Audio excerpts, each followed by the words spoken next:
Ассалаумалейкум, құрметті Қазақстан елі, Қазақстан халқы. Бүгін болып жатқан кешегі Атырау облысы Құлқы ауданы Жангелдин ауылында болып жатқан жағдайды естіп жатқан шығарсыздар. Қайғыға ортақтасып көңіл білдіріп жатқан жандарға Алла разы болсын. Әр нәрсенің қайырын сұраймыз артының елі. Бүгінгі болып жатқан қайғы жағдайдың Мақсұт Қаравали Мақсұт деген кісінің інісі боламын. Өкінішке орай осындай бір жағдайлар естіп жатырмық. Сондай бір кейбір интернет желілерінде адамдар салып жатыр, осындай бір көмек қолын беремін десеңіздер осындай нөмірге жіберіңіздер, салыңыздар деген сияқты ақпараттар тарап жатыр дейді.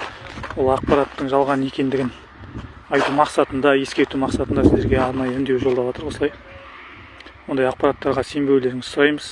Өзіміз ел болып, ауыл болып, осы жердегі ағайын бар, туыс болып өзіміз жинақталып жатырмық, өзіміз бәрін үйлестіріп жатырмық. Алла қаласа аман есен жер қойнауына табыстағаннан кейін табыстайтын боламыз. Енді сондай бір ақпараттарға сенбеулеріңізді сұраймыз.